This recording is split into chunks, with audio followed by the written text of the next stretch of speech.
नमस्कार, मैं Rajiv Kumar DM school क्षेत्रीय शिक्षा संस्थान NCERT मैसूर से आपका हार्दिक स्वागत और अभिनंदन करता हूँ।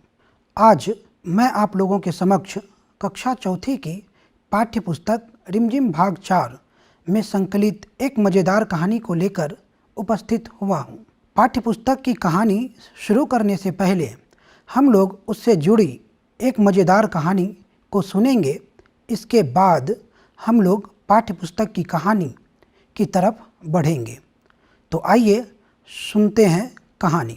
एक साधु जंगल में कुटिया बनाकर रहते थे। वे हमेशा कुटिया में किताबें पढ़ा करते थे। उनके पास इतनी किताबें थी कि पढ़ते पढ़ते 10 साल बीत गए। जब उन्होंने सारी किताबें पढ़ ली तब उन्होंने सोचा क्यों ना लोगों की परीक्षा ली जाए और लोगों को अपने ज्ञान से अवगत कराया जाए। इसलिए वह 10 वर्षों के बाद अपनी कुटिया से लोगों की तलाश में जंगल की ओर निकल गया। चलते चलते शाम हो गई। फिर वे थक कर पेड़ के नीचे बैठ गए। तभी उन्हें सामने से 9-10 साल का एक लड़का हाथ में दीपक लिए आता हुआ दिखाई दिया। बाबा जी की थोड़ी सी ढाढ़स बढ़ी और उन्होंने उस लड़के को रुकने का इशारा किया। लड़का जब उसके पास पहुंचा तो बाबा जी ने उससे कहा, अरे बालक, तुम हाथ में दीपक लिए कहाँ जा रहे हो? लड़के ने कहा, बाबा जी, आगे चौराहे पर गड्ढा है, इसलिए मैं दीपक को उस गड्ढे के पास रखने जा रहा हूँ। साधु ने कहा, पहले मेरे एक प्रश्न का उत्तर दो, फिर चले जाना। लड़के ने कहा, देखिए बाबा जी, काफ़ी शाम हो गई है। यदि मैं घर समय से नहीं पहुँचा तो पिताजी बहुत डांटेंगे। बाबा जी ने कहा, यदि तुम मेरे प्रश्न का उत्तर नहीं दोगे तब तक मैं तुम्हें यहाँ से जाने नहीं दूंगा। लड़के ने कुछ देर सोचा। उसने कहा, ठीक है बाबा जी, क्या प्रश्न है, पूछिए। बाबा जी मन ही मन मुस्कुराए। इसके बाद उन्होंने एक लंबी सांस ली और दीपक की ओर जोर से फूंक मारी, जिससे क्या हुआ कि दीपक बुझ गया। इसके बाद बाबा जी ने पूछा, अब बताओ इस दीपक की ज्योति कहाँ गई? बालक कुछ देर शांत रहा और सोचा। इसके बाद उसने अपने जेब से एक माचिस की डिबिया निकाली और उसने उस दिए को जला दिया। इसके बाद उसने पूछा, बाबा जी, पहले आप मेरे सवाल का उत्तर दो। बाबा जी ने कहा, बोलो। उसने कहा, बाबा जी, पहले आप ये बताओ कि ज्योति आई कहाँ से? जहाँ से आई होगी वहीं गई होगी। और वह बालक यह कहकर चौराहे की ओर चल पड़ा। बाबा जी खड़े खड़े सोचने लगे। बच्चों, तो ये कहानी कैसी लगी? थी ना मज़ेदार? जैसे सवाल वैसे जवाब। तो आज हम ऐसी ही एक कहानी आपकी पाठ्यपुस्तक जैसा सवाल वैसा जवाब को पढ़ेंगे और ध्यान से उसे सुनेंगे।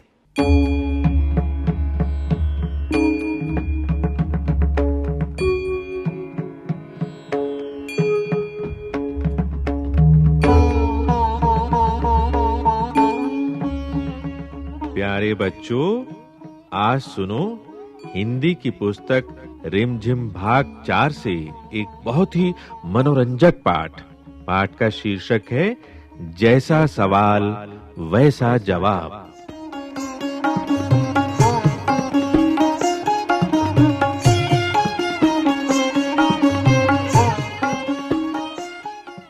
बादशाह अकबर अपने मंत्री बीरबल को बहुत पसंद करता था। बीरबल की बुद्धि के आगे बड़े बड़ों की भी कुछ नहीं चल पाती थी। इसी कारण कुछ दरबारी बीरबल से जलते थे। वे बीरबल को मुसीबत में फंसाने के तरीके सोचते रहते थे।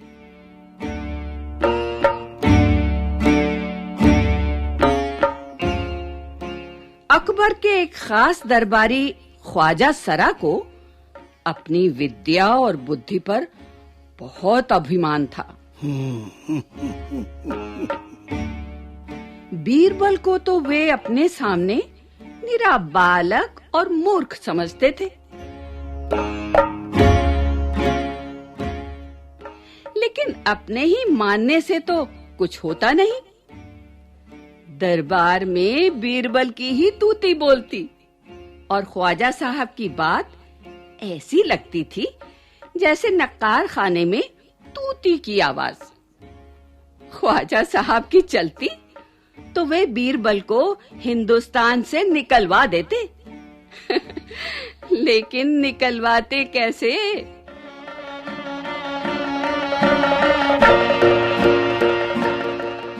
एक दिन ख्वाजा ने बीरबल को मूर्ख साबित करने के लिए बहुत सोच विचार कर कुछ मुश्किल प्रश्न सोच लिए।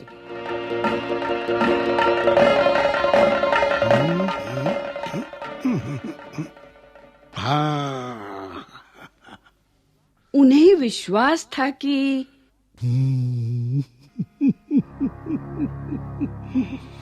बादशाह के उन प्रश्नों को सुनकर बीरबल के छक्के छूट जाएंगे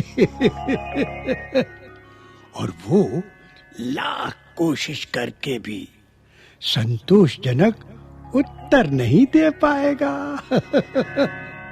फिर बादशाह मान लेगा कि ख्वाजा सरा के आगे बीरबल कुछ नहीं है।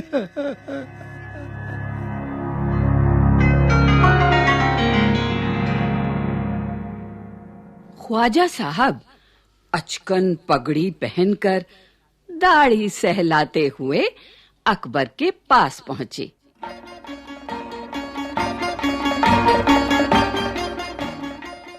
और सिर झुकाकर बोले, बीरबल बड़ा बुद्धिमान बनता है। आप भी उसकी लंबी चौड़ी बातों के धोखे में आ जाते हैं। मैं चाहता हूं कि आप मेरे 3 सवालों के जवाब पूछकर उसके दिमाग की गहराई नाप लें। उस नकली अक्ल बहादुर की कलई खुल जाएगी।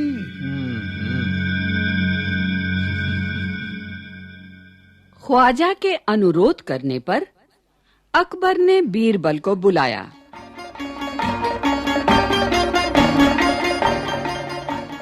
और उनसे कहा, बीरबल, परम ज्ञानी ख्वाजा साहब तुमसे 3 प्रश्न पूछना चाहते हैं।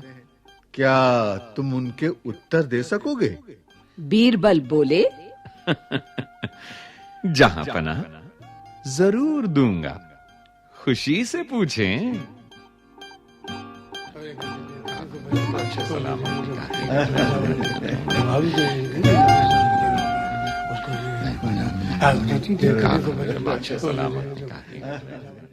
ख्वाजा साहब ने अपने तीनों सवाल लिखकर बादशाह को दे दिए। अकबर ने बीरबल से ख्वाजा का पहला प्रश्न पूछा, संसार का केंद्र कहाँ है? आज बीरबल ने तुरंत जमीन पर अपनी छड़ी गाड़कर उत्तर दिया, यही स्थान चारों ओर से दुनिया के बीचों बीच पड़ता है। यदि ख्वाजा साहब को विश्वास न हो तो वे फीते से सारी दुनिया को नाप कर दिखा दें कि मेरी बात गलत है।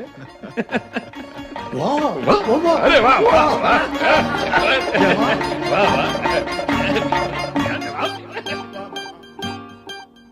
अकबर ने दूसरा प्रश्न किया, आकाश में कितने तारे हैं? बीरबल ने एक भेड़ मंगवा कर कहा, इस भेड़ के शरीर में जितने बाल हैं उतने ही तारे आसमान में हैं। ख्वाजा साहब को इसमें संदेह हो तो वे बालों को गिनकर तारों की संख्या से तुलना कर ले। बिल्कुल क्या जवाब। वाह वाह वाह।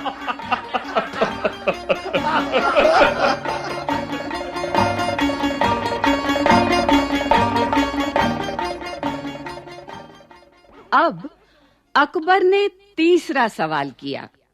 संसार की आबादी कितनी है? बीरबल ने कहा, जहां पना संसार की आबादी पल पल पर घटती बढ़ती रहती है। इसलिए यदि सभी लोगों को एक जगह इकट्ठा किया जाए तभी उनको गिनकर ठीक ठीक संख्या बताई जा सकती है।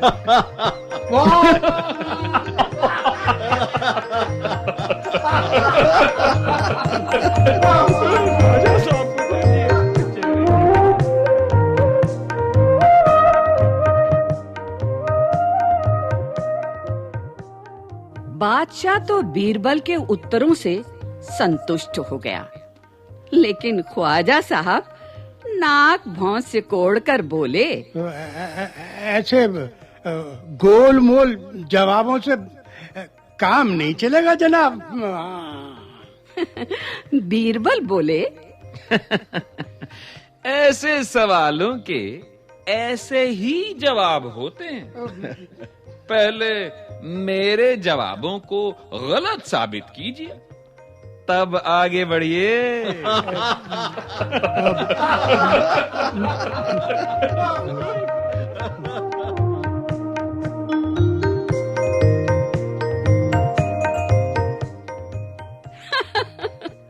ख्वाजा साहब से फिर कुछ बोलते नहीं बना।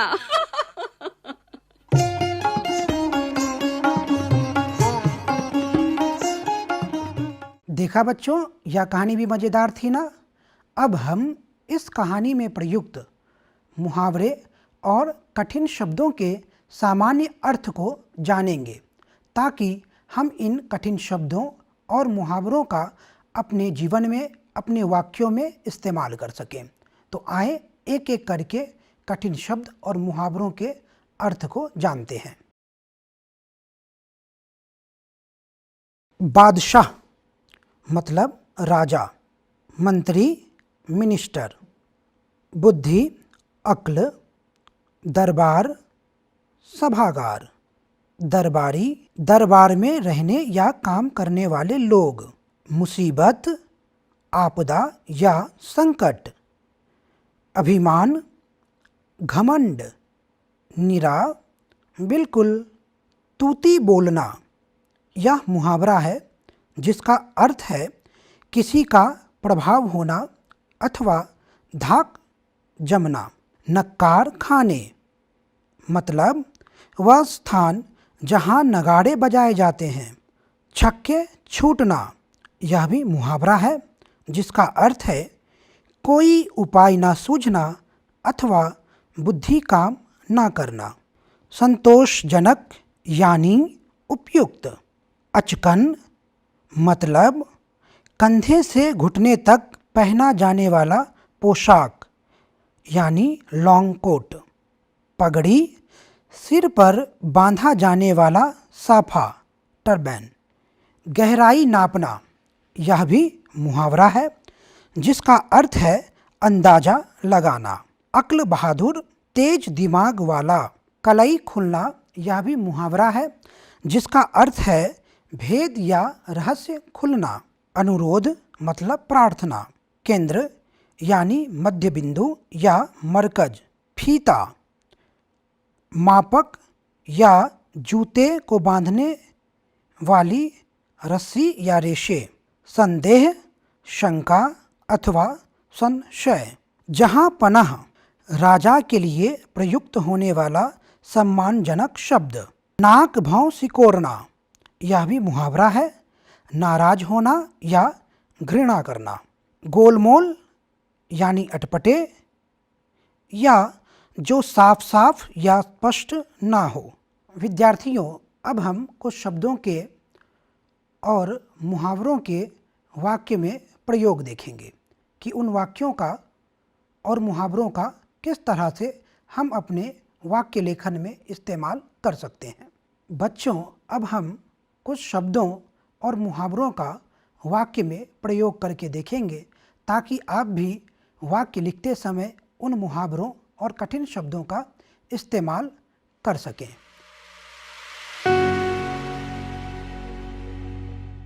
बादशाह। बादशाह ने आज एक सभा बुलाई। दूसरा शब्द है मुसीबत। कोरोना ने लोगों को मुसीबत में डाल रखा है। तीसरा शब्द निरा, यानी बिल्कुल। इसका वाक्य प्रयोग देखते हैं। वे तो निरा मूर्ख थे। अब एक मुहावरे का वाक्य में प्रयोग देखते हैं। तूती बोलना, एक जमाने में रमेश की तूती बोलती थी। एक और शब्द देखते हैं, नाक भाव सिकोड़ना, यानी नाराज होना। माँ ने बिट्टू को मिठाई खाने से मना किया तो वह नाक भाव सिकोड़ कर बैठ गया। बच्चों, अब हम इस कहानी के सारांश को एक बार पुनः देखते हैं कि आखिर इस कहानी में मूल कौन सी बातें शामिल की गई हैं। बादशाह अकबर अपने मंत्री बीरबल को बहुत पसंद करते थे। इस कारण कुछ दरबारी बीरबल से जलते थे, यानी घृणा करते थे। वह बीरबल को मुसीबत में फंसाने के तरीके ढूंढते रहते थे। ख्वाजा सरा, जो अकबर के ही एक खास दरबारी थे, अपनी बुद्धि और विद्या के आगे बीरबल को बिल्कुल बालक और मूर्ख समझते थे। एक दिन उन्होंने बीरबल को मूर्ख साबित करने की ठान ली और ख्वाजा के अनुरोध पर अकबर ने बीरबल को बुलाया और उनसे कहा कि परम ज्ञानी ख्वाजा साहब तुमसे 3 प्रश्न पूछना चाहते हैं, क्या तुम उनके उत्तर दे सकते हो? बीरबल तुरंत तैयार हो गए। ख्वाजा का पहला प्रश्न था, संसार का केंद्र कहाँ है? इसके जवाब में तुरंत बीरबल ने जमीन पर अपनी छड़ी गाड़कर उत्तर दिया, यही स्थान चारों ओर से दुनिया के बीचों बीच पड़ता है। ख्वाजा का दूसरा प्रश्न था, आकाश में कितने तारे हैं? बीरबल ने एक भेड़ मंगाकर कहा कि इस भेड़ के शरीर में जितने बाल हैं उतने ही आकाश में तारे हैं। उनका तीसरा सवाल था, संसार की आबादी कितनी है? बीरबल ने तपाक से जवाब दिया, जहाँ पनाह संसार की आबादी पल पल घटती और बढ़ती रहती है, क्योंकि हर पल लोगों का मरना जीना लगा ही रहता है। इसलिए यदि सभी लोगों को एक जगह इकट्ठा किया जाए तभी उनको गिनकर ठीक ठीक संख्या बताई जा सकती है। ख्वाजा साहब बीरबल के उत्तर से संतुष्ट नहीं हुए। उन्होंने बीरबल से कहा कि ऐसे गोल गोल सवालों से काम नहीं चलेगा। बीरबल ने जवाब दिया, ऐसे सवालों के ऐसे ही जवाब होते हैं। इस तरह बीरबल ने अपनी हाजिर जवाबी से खुद को बुद्धिमान साबित कर दिया। तो बच्चों, पहली कहानी की तरह यह कहानी भी आपको मज़ेदार लगी ना? मुझे उम्मीद है कि आप इस कहानी को आसानी से समझ गए होंगे। अकबर और बीरबल की ऐसी ही कई कहानियाँ विभिन्न किताबों में प्रकाशित है। आप अपनी रुचि के हिसाब से इन कहानियों को पढ़ सकते हैं और दिमाग की बत्ती जला सकते हैं। दिमाग की बत्ती जलाने से याद आया कि इस तरह के कई वाक्यांश इस कहानी में प्रयोग किए गए हैं, जैसे तूती बोलना, छक्के छूटना, नाक भौं सिकोड़ना, गहराई नापना आदि। तो बच्चों, इस तरह के शब्दों को मुहावरे कहे जाते हैं। उम्मीद करते हैं कि इस कहानी से बच्चे कहानी कहने की शैली से अवगत हुए होंगे, कहानी में आए हुए कठिन शब्दों के सामान्य अर्थ से परिचित हुए होंगे, साथ ही साथ मुहावरों का इस्तेमाल वाक्यों में कैसे किया जाता है यह भी सीख पाने में सक्षम होंगे। आज के कार्यक्रम में इतना ही। फिर मिलेंगे एक नए पाठ के साथ। तब तक के लिए धन्यवाद। घर पर रहें, सुरक्षित रहें।